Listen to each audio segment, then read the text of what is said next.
Hello दोस्तों, एक बार पुनः फिर से स्वागत है आपका हमारे इस 1 बजे की सेशन में, जिसमें हम डेली पॉलिटी को डिस्कस करते हैं। आज हमारा 30 नंबर का लेक्चर है, जिसके अंतर्गत हम लोग स्थानीय स्वशासन को पढ़ने वाले हैं। यदि आप किसी भी गवर्नमेंट एग्जाम की तैयारी कर रहे हैं, तो यदि वहाँ पे जीके जीएस आता है तो वीडियो आपके लिए बहुत खास रहने वाला है।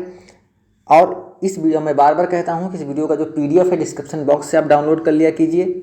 और मैं जो ग्रुप बना हुआ है कोचिंग का, मैं उस ग्रुप में भी PDF को भेज देता हूँ, आप वहाँ से देख लीजिए। और इस लेक्चर को आप एक बार नहीं बार बार देखिए, जब तक कि आपको सारी चीज़ टिप्स पे न हो जाएं। ठीक है मेरे दोस्त, मुझे नहीं पता कि आप कैसे तैयारी करते हो, लेकिन मुझे ज़रूर पता है कि आप इस तरह से तैयारी करोगे तो, और हर एक सब्जेक्ट की तैयारी आप इस तरह से करोगे तो निश्चित रूप से आप सफलता की तरफ आगे बढ़ोगे।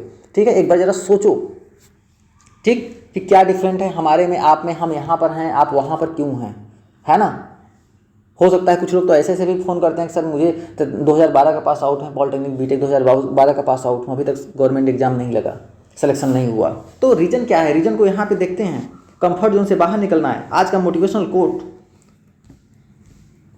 टिक टिक करते हुए घड़ी बिल्कुल उसी तरह हमारे जीवन पे प्रहार कर रही है जिस तरह लकड़हारा लकड़ी पर करता है। इसका मतलब लकड़हारा जब जैसे ही लकड़ी पे काटता है, लकड़ी अंत में कट के गिर जाती है, ठीक उसी तरह से समय आपको काट रहा है।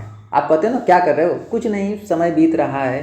भाई सोचो, लिमिटेड है, समय निश्चित है आपका। तो आप अपने जीवन के अमूल्य समय को अपने लक्ष्य के प्रति लगाओ। एक बार आप आंखें बंद करो, अपने आईने के सामने सच में खड़ा हो जाओ। हाथ में कंघी नहीं होना चाहिए, बस आईने के सामने तुमको खड़ा होना है।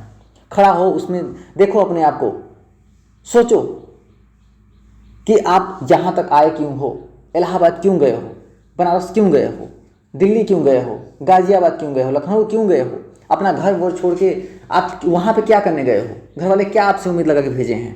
एक बार ये भी सोचो, जो लोग कर रहे हैं कि यार मैं तो अच्छा है, मैं तो मतलब इलाहाबाद में हूँ ही नहीं, मुझे तो अच्छा है। तब तो भाई यदि आप घर पे भी हो ना, तो भी काम धंधा छोड़ के यदि बैठ के पढ़ाई कर रहे हो, आखिर क्या कर रहे हो, किस तरह से पढ़ाई कर रहे हो।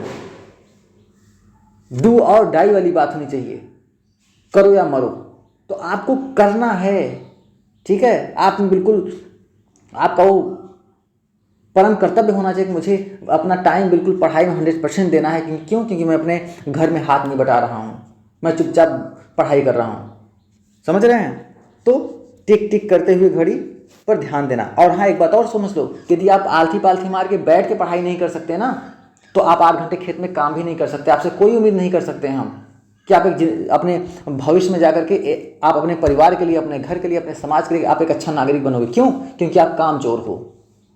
इसलिए पढ़ाई कीजिए, क्योंकि समय आप पे प्रहार जरूर कर रहा है। आई होप फंडा क्लियर होगा। आइए चलते हैं हम लोग। तो स्थानीय स्वशासन यही होता है, ग्रामीण परिवेश में शासन। ठीक है, हम लोग इसको डिस्कस करेंगे। ठीक है, स्थानीय शासन की इसलिए जरूरत पड़ी क्योंकि जो केंद्र सरकार थी, वो केंद्र के स्तर पे शासन बनाती थी, शासन करती थी, और केंद्र स्तर पे सारे जो ज़रूरतें हैं वो पूरा करती थी। राज्य सरकार राज्य स्तर पे शासन करती थी, राज्य के जो नागरिक हैं उनकी ज़रूरतों को पूरा करती थी। हम लोग नीति निर्देशक तत्व में अच्छे से पढ़े हैं। लेकिन एक बहुत बड़ा जो पिछला इलाका था, ग्रामीण जीवन था, शहरी निकाय था, ये काफ़ी छूट जाता था। तो इन सबों के लिए स्थानीय स्वशासन का प्रावधान किया गया। ठीक है, तो हम लोग आज इसी पे आधारित प्रश्नों को देखेंगे। ठीक है, तो पहला सवाल ये रहा कि लोकतांत्रिक विकेंद्रीकरण का क्या है, आशय क्या है। लोकतांत्रिक मतलब क्या होगा कि आप यदि प्रस्तावना को पढ़ें, प्रस्तावना के यदि आप पढ़ेंगे तो उसमें लिखा गया है कि हम भारत के लोग भारत को प्रभुत्व संपन्न, समाजवादी, पंथ निरपेक्ष, लोकतांत्रिक गणराज्य। लोकतांत्रिक गणराज्य का मतलब होता है मेरे दोस्त कि आप जो देश का जो प्रतिनिधित्व होगा या राज्य का जो प्रतिनिधित्व होगा वो जनता के हाथ में होगा। इसका मतलब है कि जनता उसे वोट देकर के चुनेगी कि हाँ ये रहेंगे हमारे मुखिया। और जनता के हाथ में जब जनता चुन रही है तो इसका मतलब ये है कि जनता आपको नहीं भी चुन सकती। इसका मतलब सारी शक्तियां क्या है, जनता के हाथ में। कोई भी सरकार अच्छे से अपनी शक्तियों को जनता के साथ बांटना नहीं चाहती, समझ रहे हैं। लेकिन ये लोकतांत्रिक विकेंद्रीकरण कर दिया गया क्योंकि जो शक्तियां हैं बांट दी गई। जब शक्तियाँ बांट दी गई तो हर एक नागरिक, जैसे हमें बताऊं कि यदि मैं इंजीनियर हूँ और कोई एक बंदा है जो कि मतलब कि एजुकेटेड नहीं है या फिर इंजीनियर है, वो एक मान लीजिए चपरासी है, तो जो मेरे वोट की वैल्यू होगी वो उसके वोट की भी वैल्यू होगी। ये होता है लोकतांत्रिक गणराज्य, मतलब सभी के मतों का मूल्य बिल्कुल समान होगा। जब सभी के मतों का मूल्य समान होगा तो इसका मतलब ये हुआ कि लोकतंत्र की भागीदारी बढ़ी।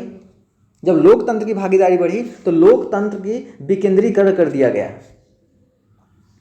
ठीक है, जैसे आप अपने अकाउंट में, अब मान लीजिए एक हमारे पास राकेश जी हैं, राकेश के पास एक इलाहाबाद का अकाउंट है ना, इलाहाबाद का अकाउंट है, इन्होंने इसमें 6 लाख रुपए रखा है ना, 6 लाख रुपए। जब एक ही अकाउंट में ये पैसा रखे रहेंगे तो बार बार इनको डर लगा रहेगा, है ना। या फिर और जब ये 3-4 ठो बैंक खुलवा लें, पीएनबी कर लें, एसबीआई कर लें, कनेरा कर लें, अब यहाँ पे इन 6 लाख को क्या करें, डिस्ट्रीब्यूट कर दें, यहाँ पे 2 लाख कर दें, यहाँ पे 2 लाख कर दें, यहाँ पे 1 लाख, यहाँ पे 1 लाख। अब क्या होगा, यदि इनको अब टेंशन फ्री है, इनको दिक्कत नहीं है, इलाहाबाद डूब भी जाएगा तो भी इनको कोई फर्क नहीं पड़ता, चलो कोई दिक्कत नहीं यार, ये बाकी तो 4 लाख पड़े बचे हैं ना।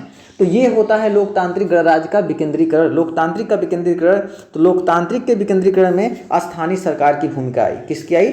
स्थानीय सरकार, स्थानीय सरकार। आई होप यहाँ तक क्लियर हुआ, वेरी गुड। आई होप थोड़ा समय लगा होगा, लेकिन आप चलो, स्थानीय सरकार की बात की गई तो स्थानीय सरकार में बहुत सारे आयोग का गठन किया गया। कि ये आयोग जो गठन किया गया था, इनका कहना था कि सरकार जो है वो तीसरे स्तर की सरकार स्थापित करे, मतलब स्थानीय स्वशासन की सरकार को स्थापित करे। क्योंकि जो बंदा, एक बार आप सोचो ध्यान से मेरे लाल, कि जो बंदा लखनऊ में बैठा है, क्या जो ग्रामीण में जो महिला ग्रामीण में है, जो व्यक्ति ग्रामीण में है, क्या उसकी भाषा, उसके रहन सहन, उसकी बोली कोई समझ पाएगा? हम करें कि हम कितने भी मतलब कि इंटेलिजेंट क्यों ना हो, आपकी घर की स्थिति क्या है, यदि मैं शासन कर रहा हूँ यहाँ पे, तो आपके घर की स्थिति क्या है, क्या मैं समझ पाऊंगा यहाँ से? नहीं, मैं एक अनुमान लगाऊंगा कि अच्छा आदमी होगा तो खाना खाएगा, इसे राशन दे दो, आदमी है तो पानी पिएगा, इसे पानी दे दो, आदमी है तो मोबाइल चार्ज करेगा, इसे बिजली दे दो। तो इसका ये अनुमान है। लेकिन उन दबकों के लिए, लोगों के लिए जो सामाजिक, आर्थिक, राजनीतिक न्याय का हमेशा मतलब थोड़ा सा क्या होगा, कुछ संगत, न्याय संगत नहीं होगा, इसलिए क्या होगा, स्थानीय सरकार की व्यवस्था की गई। तो बलवंत राय मेहता समिति की बात करें, ये आयोग था जो सरकार को 3 स्तर की सरकार बनाने की बात कही। स्थानीय स्तर पे, ग्राम स्तर पे ग्राम, ब्लॉक स्तर पे ब्लॉक, जिला पे जिला। एक कब गठित की गई, तो याद रखना 1957 में। कब? 1957 में। अशोक मेहता आयोग कब गठित हुआ? 1977। अरे याद रखो, अशोक राय मेहता समिति, ये पूछा जाता है कितने स्तर की सरकार थी यहाँ पे? 2 स्तर की सरकार प्रणाली। जीवी के राव समिति, ये कब गठन हुआ, जरा बताओ, ये कब गठन हुआ? जीवी के राव समिति, ये हुआ था 1985। ML सिंघवी समिति, एक इसका गठन कब हुआ? 1986। पंचायती स्थानीय स्वशासन और नगर स्थानीय स्वशासन में कितने विषय हैं? तो मेरे लाल याद रखना, पंचायती स्थानीय स्वशासन में कितने हैं? 29। ये है क्या? अब बाकी नगर निकाय वाले में तुम बताओ, ठीक है। चलिए, दूसरे नंबर का सवाल है, निम्न में कौन पंचायती राज से संबंधित है? शाह आयोग, नानावती आयोग, बलवंत राय मेहता समिति, है ना। ये बताओ कि अशोक मेहता समिति, अशोक जो मेहता, मैं ऐसे लिखूंगा ना, अशोक मेहता समिति जो है ये कितने स्तर की सरकार है? बलवंत राय मेहता समिति ये कितने स्तर की सरकार है? तो इसका जो करेक्ट आंसर होगा आपको पता होगा, ऑप्शन नंबर सी। जितने लोग भी इस सेशन के साथ जुड़े हैं बहुत सही आंसर कर रहे हैं, वैशाली जी, पिंकी जी, राकेश जी और बाकी जितने विदित जी, आप सब लोग का बहुत बहुत स्वागत है। आप इसी तरह से आप कॉम्बिनेशन बना के रखिए और जहाँ ना समझ में आए आप नोट डाउन भी करते रहिए, है ना। क्या हो जाएगा, जो अशोक राय मेहता समिति थी वो 2 स्तर की सरकार थी, कितने स्तर की? 2 स्तर की सरकार थी, याद रहेगा। और अशोक राय मेहता समिति का गठन कब हुआ था? 1977। अरे बोलो हाँ कि ना। और बलवंत राय मेहता समिति कब था? 1957। वेरी गुड, आगे चलें। चलो ये लो, ये बताओ, एक कितने लोगों को लग रहा है नया है? जल्दी बताओ बताओ बताओ बताओ, बताओ। आज सेशन में आग लगा देना है, जल्दी बताओ। ये श्वेत पत्र क्या होता है सर? मेलाल, श्वेत पत्र होता है, जैसे आपको पता होगा ना, श्वेत पत्र, देखो जितने भी भारत सरकार के जो कामकाज होते हैं, भारत सरकार के जो कामकाज होते हैं वो एक सफ़ेद पेज पे अंकित होते हैं, सफ़ेद पेज के माध्यम से पूरे होते हैं। जैसे हमने कहा कि ऐसा है ना राकेश कि आप हमें एक एप्लीकेशन लिख दो, तो आप क्या करोगे, अपने सफ़ेद कागज़ बिल्कुल से उसको निकालोगे A4 साइज़ का, वह जो उससे लिखोगे। हम कहेंगे राकेश एक काम करो, हमको एक अच्छा सा लेटर लिख दो, तो क्या करोगे, जाओगे बिल्कुल प्रिंट वाला वहीं लेके आओगे, हमको लेटर लिखोगे, अपनी उसमें कमियां बताओगे, है ना। तो जितने भी सरकारी कामकाज होते हैं वो किस पेज में होते हैं वो इम्पोर्टेंट है, प्रश्न में पूछा जाता है। तो याद रखना, जो सफ़ेद, अब ये याद रहेगा आपको, सफ़ेद पत्र पे क्या होता है, भारत सरकार के जितने भी काम होते हैं सफ़ेद पे होते हैं। इसका मतलब बहुत सारे कंट्री में पेपर अलग अलग होते होंगे, तभी तो प्रश्न आया है। बिल्कुल होता है सर। ऑरेंज, बताओ, ऑरेंज बुक, जो ऑरेंज पेपर होता है, ऑरेंज पेपर में किसका होता है, कौन से देश का, बताओ। येलो में किसका होता है, बताओ। तो ऑरेंज बुक में किसका होता है, नीदरलैंड का। जो नीदरलैंड की सरकार है वो जितने भी अपने कामकाज करती है ना, जो प्रकाशित करती है अपना रिपोर्ट, वो एक ऑरेंज में करती है। किसमें, ऑरेंज में। येलो में क्या है, जल्दी बताओ। बेल्जियम, है ना, बेल्जियम की जो सरकार है अपने यहाँ की रिपोर्ट का प्रकाशन किस पन्ने पे करती है, येलो बुक में, येलो पेज पे। ग्रीन बुक किस में होती है, जल्दी बताओ। ग्रीन बुक इटली, बेल्जियम और जापान, यहाँ पे याद रखना, बेल्जियम और जापान के लिए क्या है, येलो बुक। इटली, है ना, एवं ईरान, इटली एवं ईरान की जो सरकार है वो ग्रीन बुक में अपने रिपोर्ट को प्रकाशित करती है। आई होप क्लियर हो रहा होगा, नहीं कि हमको मालूम है क्योंकि नया है ना, कभी ऐसे टाइप का क्वेश्चन देखे नहीं। ब्लू बुक, जो ब्रिटेन है ना, ब्रिटेन, वो नीले पन्ने पे अपनी सरकार की जो रिपोर्ट होती है उसे पब्लिश करती है। क्लियर हुआ। ग्रे बुक बता दो जरा एक बार, ग्रे बुक आप कमेंट बॉक्स में छाप देना, ठीक है, चिंता मत करना।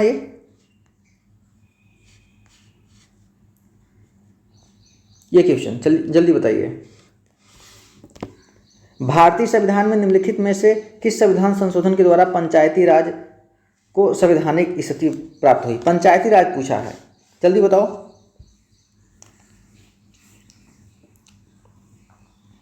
पंचायती राज, बिल्कुल सही। इसका क्या होगा, 73वां। तो पंचायती राज को 73वें संविधान संशोधन ये कब किया गया था, 1992 में संवैधानिक स्थिति प्राप्त हुई। और 74वें संविधान संशोधन 1992 में क्या किसको मिला, नगर पालिका को। किसको, नगर पालिका को। अरे याद है कि नहीं, नगर पालिका को कौन से संविधान संशोधन में, 74वें संविधान संशोधन में संवैधानिक स्थिति प्राप्त हुई। क्लियर। ये देखो, सॉल्व करो जल्दी। इसमें से कितने याद है जल्दी बताओ कमेंट बॉक्स में। सिर्फ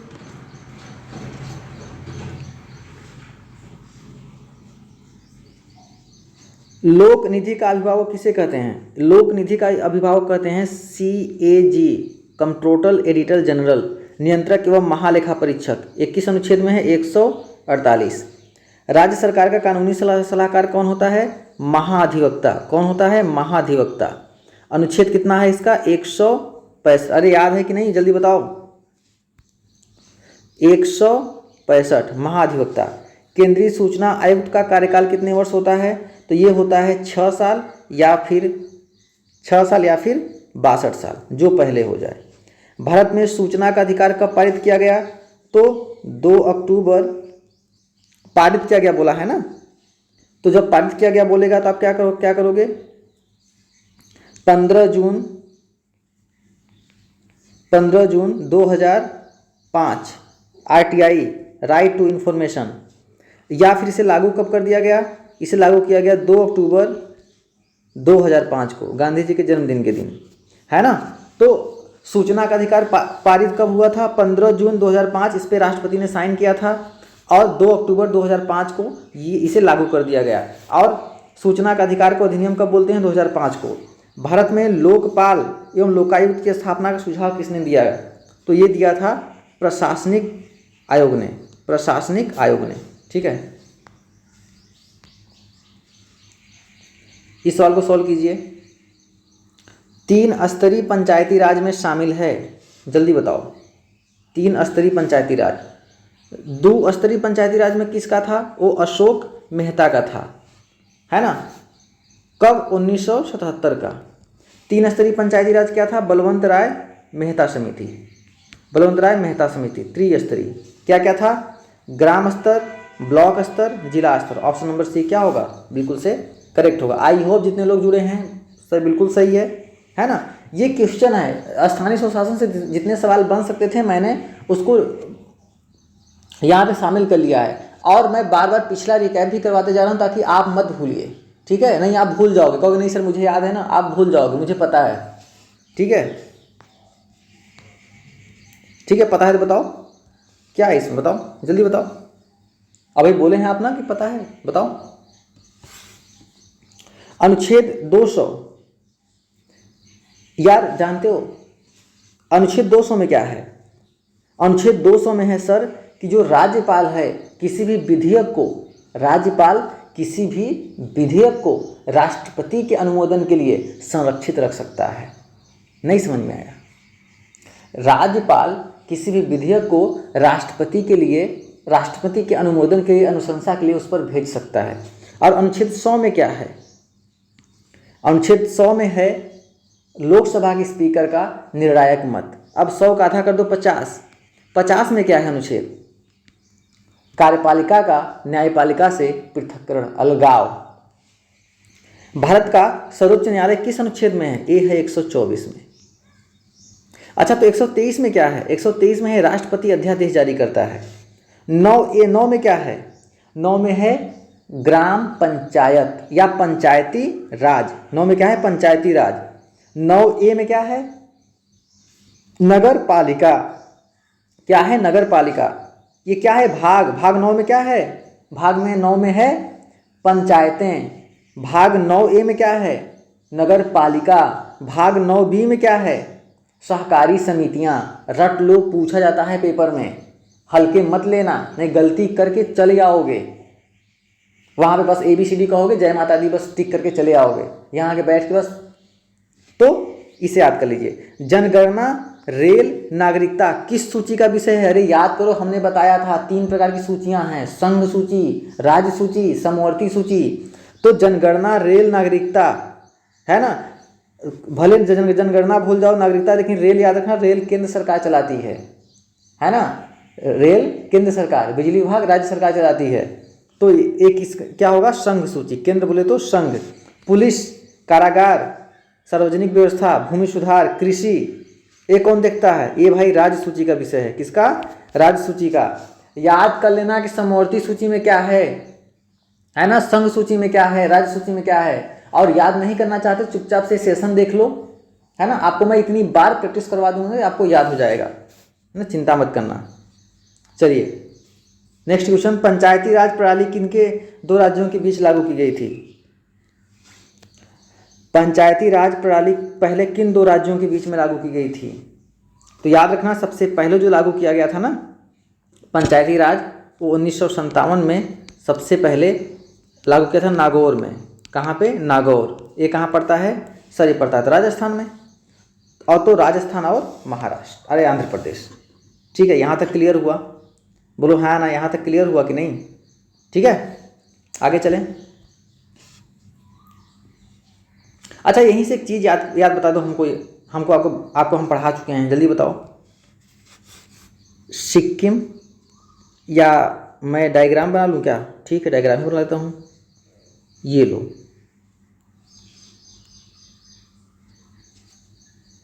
अरे यार 1 मिनट, ये बुरा मान गया यार, 1 मिनट रुक जाओ। ये देखो, हम भारत का नक्शा पूर्वोत्तर राज्यों का बना रहे हैं, ठीक है। यहाँ पे है सिक्किम, यहाँ पे सिक्किम। तो आप बताओ सिक्किम में लोकसभा राज्यसभा की सीटें कितना है? ए है अरुणाचल प्रदेश, यहाँ बताओ लोकसभा राज्यसभा की सीटें कितनी है? यहाँ पे है नागालैंड, नागालैंड बताओ। नागालैंड के बाद क्या आएगा? मणिपुर आएगा, फिर मिजोरम आएगा, फिर त्रिपुरा आएगा, फिर मेघालय आएगा, और बीच में क्या आएगा? असम आएगा। तो आप बताओ कि यहाँ पे लोकसभा और राज्यसभा की सीटें कितनी हैं? जल्दी बताओ, पढ़ा चुके हैं हम, तो जितना पढ़ाए हैं कम से कम उतना तो पूछने का अधिकार बनता है ना। तो देखो सिक्किम में कितना है? सिक्किम में लोकसभा की सीटें एक एक, तो एक एक याद रखना। अरुणाचल प्रदेश में 2 1, मतलब लोकसभा सीटें 2, राज्यसभा सीटें 1। नागालैंड 1 1, लोकसभा की सीटें 1, राज्यसभा की सीटें 1। मणिपुर नाग के पास क्या होता है, मणि होता है, नागालैंड के बाद मणिपुर आता है, याद रखना हमेशा। ये क्या हो जाएगा, 2 1, 2 लोकसभा 1 राज्यसभा।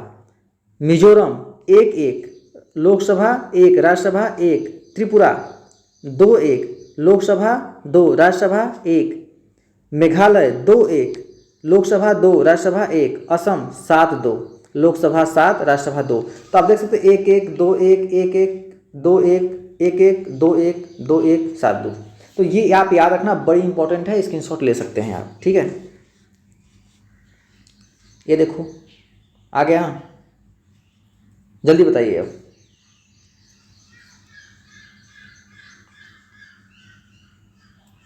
जल्दी दीजिए आंसर। अनुच्छेद 143 में क्या है, अनुसूची 11 में क्या है, जल्दी बताइए। अच्छा ये तो बता दो, इसमें से कितने आ रहे हैं आपको, जल्दी बताओ। देखो अनुच्छेद 143 में है, जो राष्ट्रपति है, राष्ट्रपति वो सुप्रीम कोर्ट से परामर्श ले सकता है, लेकिन परामर्श लेने के लिए बाध्य नहीं है। मेरे दोस्त धुंधला धुंधला भी मेरी बातें याद रहेंगी ना, हल्का हल्का भी, तो भी आप पेपर में टिक कर जाओगे। नहीं याद हो रहा है, चिंता मत करना, मैं रटा दूंगा। बार बार हम लोग रिवीजन करेंगे, रटाने का मतलब बार बार रिवीजन है ना। तो और सुप्रीम कोर्ट किस में, अभी मैंने बताया 124 में।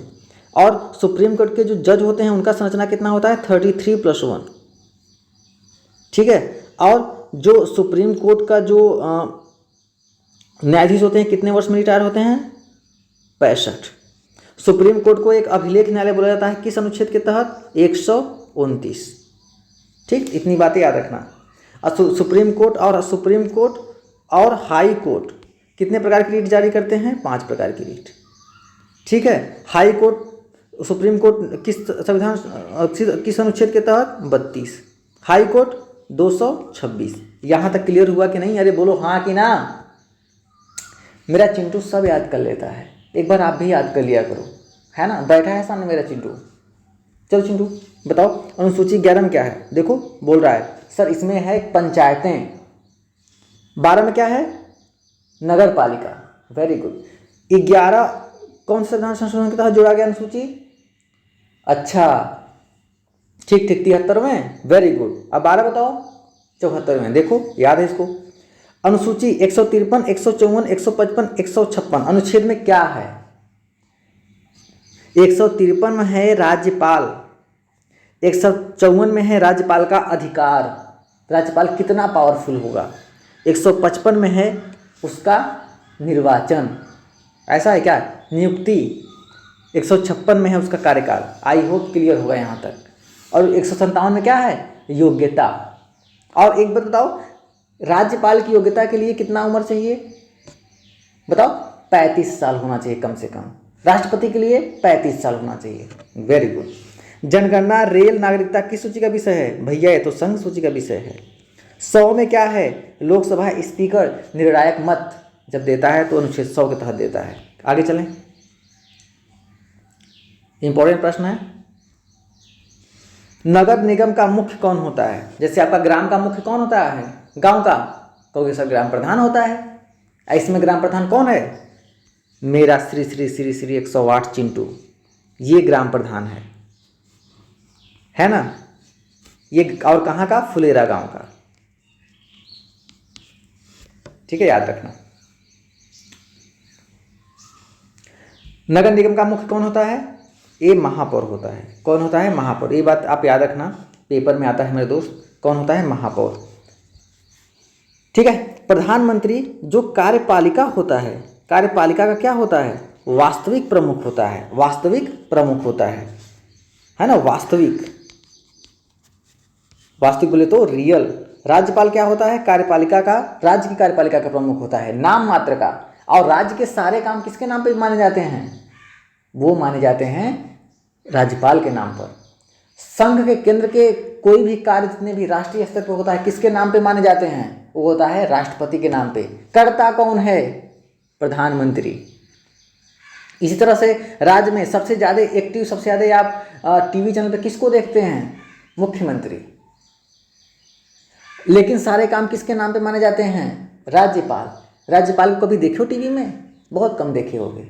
योगी जी को या माननीय श्री आदरणीय प्रधानमंत्री मोदी जी को बहुत देखे हो, हमेशा देखते हो आप। ठीक है, याद रखना ये दो। बताओ इन पांचों में से आपको कितने याद है? प्रथम अनुसूची में क्या है? तो प्रथम अनुसूची में है संघ एवं केंद्र शासित राज्य, करेक्ट। चौथी अनुसूची में क्या है? केंद्र और राज्य से राज्यसभा सीटों या राज्यसभा सदस्यों का प्रतिनिधित्व। ठीक है, राज्यसभा का नामांकन, केंद्र और राज्य में राज्यसभा का नामांकन या सीटों का आवंटन। भाग 17 में क्या है? भाग 17 में है राजभाषा। क्या है? राजभाषा। 15 में क्या है?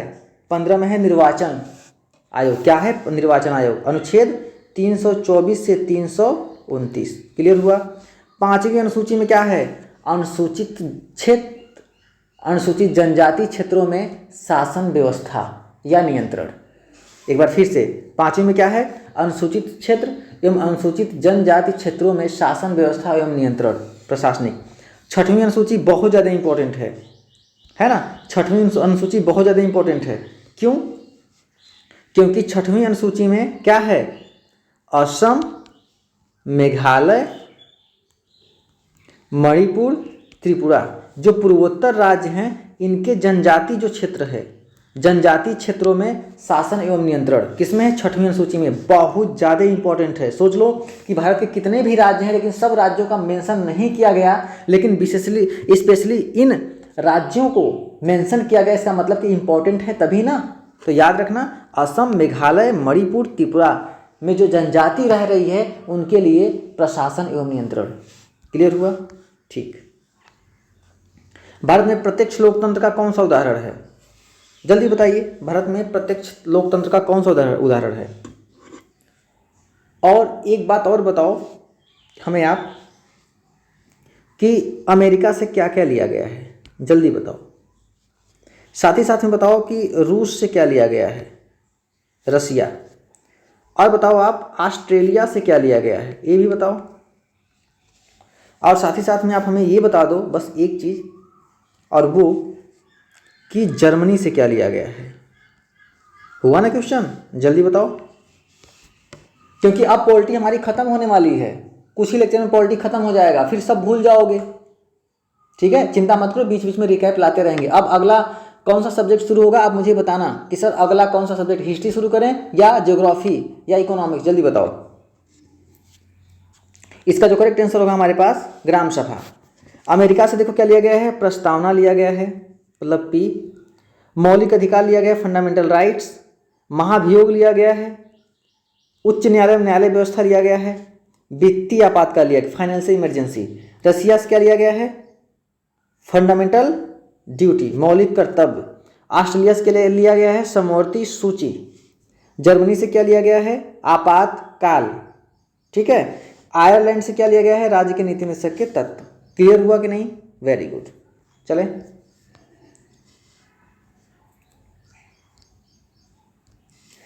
इसे रिकैप करें। ये तो पढ़ रखे हो आप। संविधान सभा का पहला सत्र कब हुआ था? ये हुआ था पहला सत्र 9 दिसंबर 1946।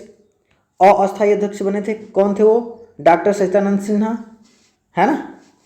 और इसके बाद दूसरा सेशन कब हुआ था? 11 दिसंबर 1946। और इसके जो अस्थायी अध्यक्ष बने थे डॉक्टर राजेंद्र प्रसाद। राजेंद्र प्रसाद कहाँ से हैं? बिहार से थे। ये स्वतंत्र भारत के पहले कौन क्या है? राष्ट्रपति हैं।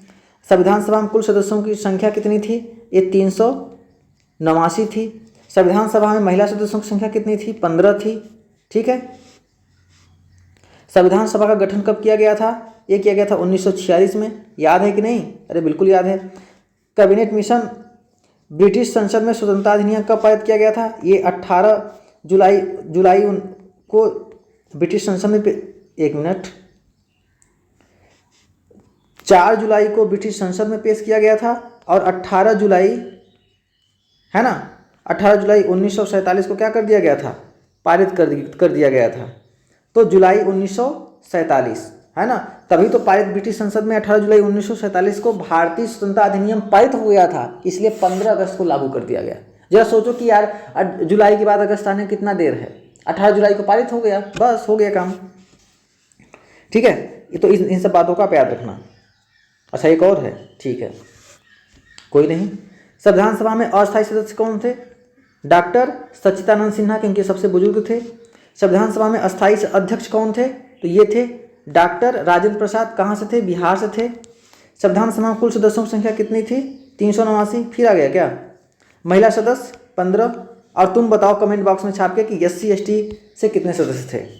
संविधान निर्मात्री सभा के अध्यक्ष कौन थे? डॉक्टर भीमराव अम्बेडकर, है ना। और प्रारूप समिति के अध्यक्ष भी कौन थे? भीमराव अम्बेडकर। सदस्यों की संख्या कितनी है? 7। राइटिंग पे फोकस मत करना, क्योंकि हम लोग रिकैप कर रहे हैं। 8वें नंबर का सवाल,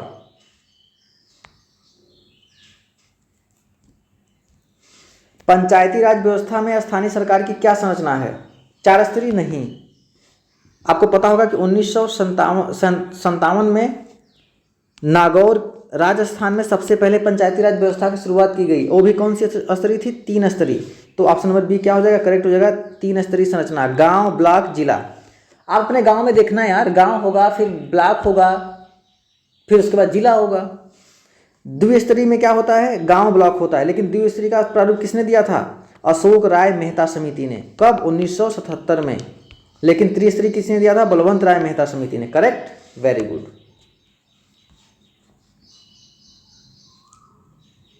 ये लो, इसको हम लोग सोल्व करते हैं। सारे सवाल 1 नंबर के हैं, किसी को आप काट नहीं सकते सर नहीं ये तो इंपॉर्टेंट नहीं है। परिषद में राज्यपाल कितने सदस्यों को मनोनीत करता है?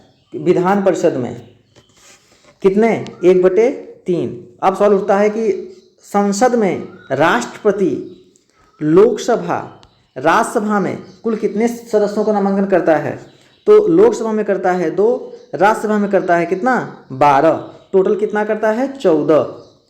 और लोकसभा में जो मैक्सिमम सीट हो सकती है कितना हो सकती है? 552। वर्तमान में कितना है? 545।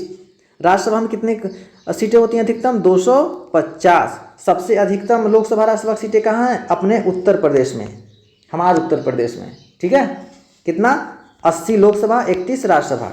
Very good. अनुच्छेद 356 में क्या है? ये है राज्यों में राष्ट्रपति शासन। 352 में राष्ट्रीय आपातकाल। 360 में वित्तीय आपातकाल। वित्तीय का आपातकाल अभी एक भी बार नहीं लागू हुआ है। क्लियर हुआ? संविधान के भाग 2 में क्या है? नागरिकता। अनुच्छेद, अरे बोलो 5 से 11 रट लो यार, अब सेशन खत्म होने वाला है। संविधान के भाग 15 में क्या है? निर्वाचन। अनुच्छेद 324 से 329 याद है क्या? संविधान के भाग 18 में क्या है? 18 में आपातकाल उपबंध, है ना। Very good. और अनुच्छेद बोलेगा तो 352, 356, 360। तो मतलब आपातकाल उपबंध कहाँ से कहाँ तक है? 352 से 360। एक और है, ठीक है। मौलिक कर्तव्य कहाँ से लिए गए हैं मेरे लाल? रसिया से लिए गए हैं। ठीक है, मौलिक कर्तव्य की संख्या इसमें कितनी है? 11 है। ये भी बात पूछा जा चुका है। भारतीय संविधान के अनुच्छेद 280 में क्या है? वित्त आयोग। क्या है? वित्त आयोग। वित्त आयोग की संरचना क्या होती है? 2+1, मतलब 1 मुख्य आयुक्त होंगे, 2 क्या होंगे? आयुक्त होंगे। निर्वाचन आयोग की बात करें तो कितना होता है? 4+1, मतलब 4 निर्वाचन आयुक्त होंगे और 1 मुख्य निर्वाचन आयुक्त होंगे। भारतीय संविधान के अनुच्छेद 338 में क्या है? SC ST। ठीक है, चलिए इसको बताइए, क्या हुआ? सबकी एनर्जी डाउन हो गई क्या? अरे दिमाग काम कर रहा है कि नहीं कंप्यूटर की तरह?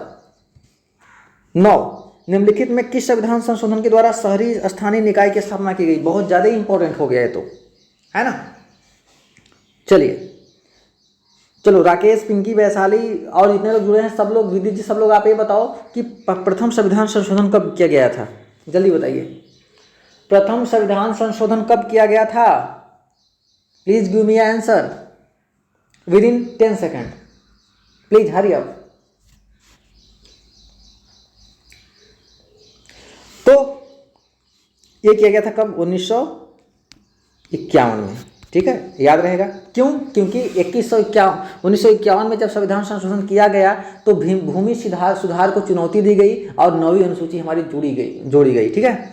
तो संविधान संशोधन द्वारा शहरी स्थानीय निकाय की स्थापना कब की गई थी? शहरी पूछा है, मतलब शहर में क्या होता है? नगर पालिका होता है मेरे दोस्त।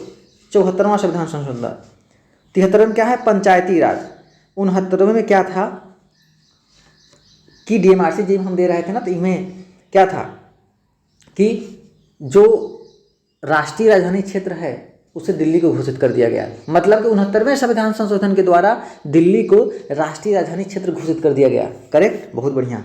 52वां संविधान संशोधन के तहत, याद रखना, मेरा चिंटू दल बदल करता था, दल बदलू नेता था, होता ना, दल बदलू नेता है, कभी बीजेपी में, कभी सपा में, कभी बहुजन समाज पार्टी में, कभी निर्दल लड़ गए, कभी क्या, है ना।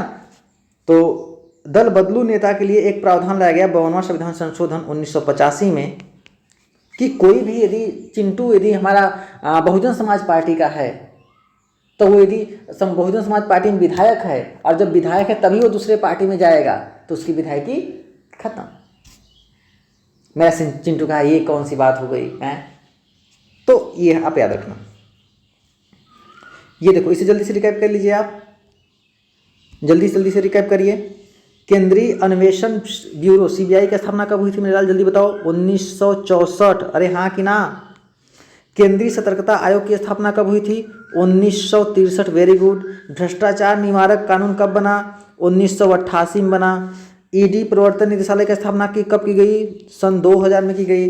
राजमन्नार आयोग किस सेवा की समाप्ति की बात की? राजमन्नार भैया ये तो चाहते थे कि IPS खत्म कर देना चाहिए, ठीक है ना, ये इस सेवा को समाप्त कर दीजिए, तो ये इसलिए इम्पोर्टेंट है। चले आगे। अच्छा, एक और है, वह बहुत बढ़िया। लोकपाल बिल संसद में कब प्रस्तुत किया गया? 1968 में प्रस्तुत किया गया, बहुत बढ़िया। सर्वप्रथम लोकायुक्त कार्यपाल की स्थापना कब की गई? ये किया गया था कहाँ पे? महाराष्ट्र में, याद रखना, भारत के महाराष्ट्र, ठीक है। ओम्बड्समैन की संस्था सर्वप्रथम कहाँ प्रारंभ हुई? 1809 में स्विट्जरलैंड में। कहाँ पे? स्विट्जरलैंड में। ईडी प्रवर्तन निदेशालय की स्थापना ये सन 2000 में। राजमन्नार आयोग, वहीं IPS सेवाओं की समाप्ति की बात की गई, ठीक है। ये लो, राजस्थान पहला राज्य है, राजस्थान पहला राज्य है। जल्दी बताओ, अभी बताओ आप कि जल्दी बताओ आप, ये बताना कि उत्तर प्रदेश, मध्य प्रदेश, राजस्थान, गुजरात, महाराष्ट्र, बिहार, है ना, और केरल, इन सब में लोकसभा राज्यसभा की सीटें जल्दी बताओ, जल्दी बताइए। और आता है तो यस बोलो सर आता है, लेकिन लिख नहीं पा रहे हैं, जल्दी बताओ। होता ना कि आप कहते हो ना कि यार मेरे अंदर फीलिंग्स तो आपके लिए बहुत है लेकिन मैं कह नहीं पा रहा हूँ, I can not explain this topic. क्या ऐसा कंडीशन है क्या कि आपको याद है आप कह नहीं पा रहे हो? यहाँ है ना, बोलो, है ना। जैसे आप किसी से बहुत बहुत प्यार करते हो लेकिन आप कह नहीं पा रहे हो, बस सोच रहे कहाँ से समझ जाए, बस वही कंडीशन है क्या? जल्दी बताओ। तो राजस्थान एक पहला राज्य है। राजस्थान का कौन सा? नागौर भी नागौर याद कर लेना, गड़बड़ा जाओगे तुरंत। जिसमें स्थानीय शासन को लागू किया गया। ऑप्शन नंबर ए बिल्कुल करेक्ट है। यूपी में कितना होता है भैया? यूपी में होता है कितना? 80-31। अरे याद है कि ना यार? 80-31। मध्य प्रदेश 29-11। अरे वाह। राजस्थान बोले तो 25-10। गुजरात बोले तो 26-10। अरे गुजरात राजस्थान के बगल में ही तो है, बात करते हो तुम। मध्य प्रदेश में कितना है? 29-11। बिहार में कितना है? 40-16, है ना, 40-16। केरल में 20-9, महाराष्ट्र में 48-19 और पश्चिम बंगाल में 42-16। करेक्ट, ठीक है। ये लो, इसे भी जल्दी समझ रिकैप कर लें। हाँ रिकैप कर लेते हैं, नहीं तो फिर भूल जाओगे। खुद से तो पढ़ते नहीं हो जल्दी, मतलब पढ़ते हो लेकिन अब इस सेशन के बाद सब कुछ रिकैप इसी में कर लेना। वित्त आयोग में सदस्यों की संख्या कितनी होती हैं? 2+1, है ना। निर्वाचन आयोग में कितने सदस्य होते हैं? 4+1। तो कुछ लोग तो कह रहे होंगे ना कि सर ये आपको जोड़ नहीं आता क्या?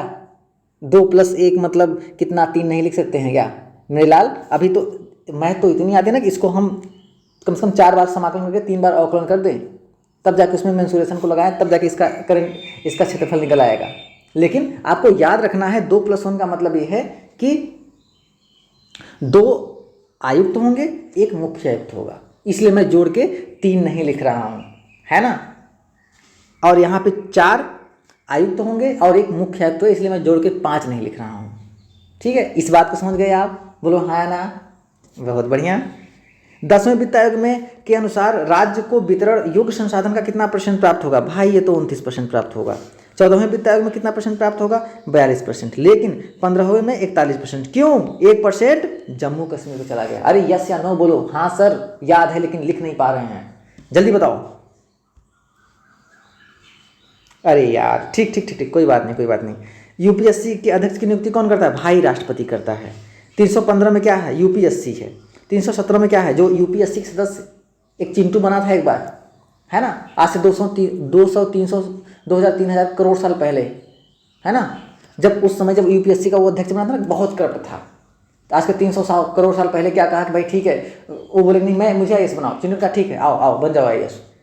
चिंटू बहुत करप्ट था, तो क्या क्या इसको हटा दिएगा 317 के तहत। अखिल भारतीय सेवाएं के अनुच्छेद किसमें है? भाई 312 में है।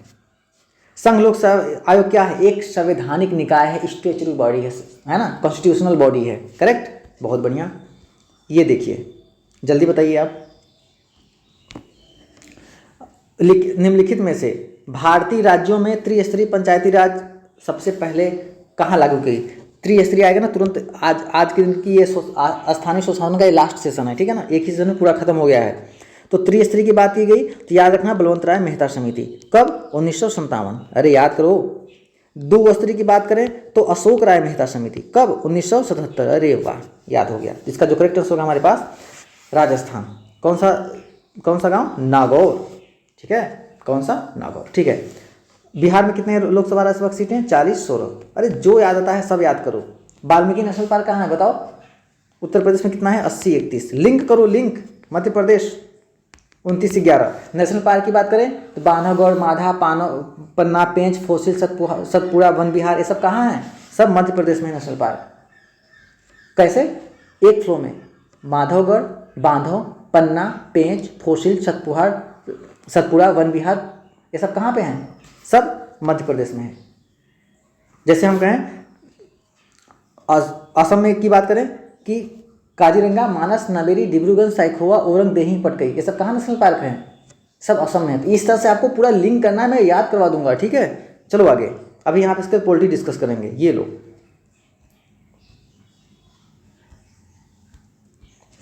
अंतर्राष्ट्रीय न्यायालय में न्यायाधीशों का कार्यकाल कितना होता है? ये होता है कितने साल? 9 साल। भैया अंतर्राष्ट्रीय न्यायालय कहाँ है? नीदरलैंड के द हेग में। चतुर्थ स्तंभ किसको बोलते हैं? चौथा पिलर किसको बोलते हैं भैया? मीडिया, प्रेस, है ना, प्रेस को बोलते हैं, पत्रकार।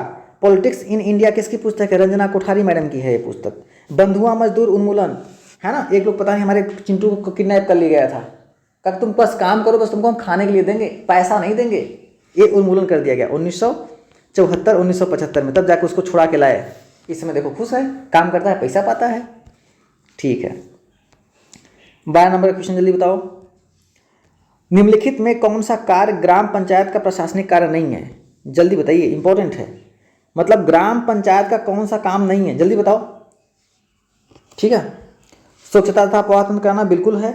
कौन सा नहीं है? कब्रगाह, बिल्कुल कब्रगाह का भी इंतजाम करना बहुत जरूरी है। कॉलेज में शिक्षा उपलब्ध करना ये नहीं है। ठीक है, सड़कों, तालाबों और कुओं का अनुरक्षण ये भी है। तो ऑप्शन नंबर सी क्या हो जाएगा? इसका करेक्ट आंसर हो जाएगा। ये लो जल्दी से रिकैप कर लें। दल बदल अधिनियम कब पारित हुआ? 1985 में। अनुसूची 10 में क्या है? दल बदल अधिनियम। राज्य मानवाधिकार आयोग का अध्यक्ष सदस्यों की नियुक्ति कौन करता है? राज्यपाल। राष्ट्रीय मानवाधिकार, राष्ट्रपति। ठीक है, मानव अधिकार संरक्षण अधिनियम किस तिथि को लागू हुआ? 28 सितंबर 1993। 10 दिसंबर को क्या माना जाता है? राष्ट्रीय मानवाधिकार दिवस। राष्ट्रीय मानवाधिकार आयोग के अध्यक्ष कार्यकाल कितना होता है? 3 साल। अरे याद है कि ना? ठीक है, ये लो आज का सबसे लास्ट सवाल। आज का सबसे आखिरी सवाल, भारत में आधारित लोकतंत्र निम्न से कौन सुनिश्चित करता है? कौन सुनिश्चित करता है कि भारत एक लोकतंत्र है? बताओ। आखिर एक जो जनता है, जो अनपढ़ है, जो पढ़ी लिखी नहीं है, जिसमें शिक्षा का अभाव, उसे कैसे पता कि हमारा जो योगदान है वो सरकार के प्रति है? तो उनको पता कि नहीं, हम तो प्रधान जी को वोट दिए थे, इसका मतलब कि हम ही प्रधान को बनाए हैं, जब चाहे तब गिरा सकते हैं। तो ये क्या हो जाएगा आंसर हमारे पास? पंचायती राज। राष्ट्रपति का अनुच्छेद याद कर लो, 52, 53, आज मैं बताऊंगा नहीं, 54, 55, है ना, 60, 56, 61 याद है? कै कितने में है? 148 में। ये कितने हैं? 76। चलो बता देते हैं, नहीं तो फिर आपको भूल जाओगे। 52 में क्या है? अनुच्छेद 52 में भारत का एक राष्ट्रपति होगा। 53 में भारत का राष्ट्रपति कार्यपालिका का एक प्रमुख होगा। 54 में क्या है? राष्ट्रपति का निर्वाचन। 55 क्या है? निर्वाचन प्रणाली, एकल संक्रमणीय वोट पद्धति। और 56 में क्या है? वो कब तक अपने पद पे बना रहेगा। 60 में क्या है? राष्ट्रपति का शपथ। 61 में क्या है उसका? 61 में राष्ट्रपति पर महाभियोग, यदि संविधान पर अतिक्रमण करता है तो उसे उसके पद से हटा दिया जाएगा। Very good. अच्छा, एक और है क्या? बस लास्ट, चिंता मत करो, बस छोड़ दें क्लास। कलकत्ता में सुप्रीम कोर्ट की स्थापना कब हुई? तो कलकत्ता में सुप्रीम कोर्ट की स्थापना हुई थी कब? 1774 में। कौन से रेगुलेटिंग एक्ट के तहत? 1773 में। इन कौन मुख्य न्यायाधीश थे? Sir Elijah Impey. भारतीय शासन अधिनियम 1935 के तहत केंद्र राज्य समवर्ती सूची में कितने विषय हैं? ए हैं 59, 56, 36। 59 किसमें? केंद्र में, 56 राज्य में, 36 समवर्ती में। इसलिए क्यों लेट हो रहा है ना कि मैंने एक सेशन में पूरा आसानी से खत्म कर दिया। अब एक लेक्चर और होगा, बस हमारा पॉलिटी खत्म। 1-2 लेक्चर। अखिल भारतीय संघ प्रस्तावित किया गया था भारतीय शासन अधिनियम 1935 में।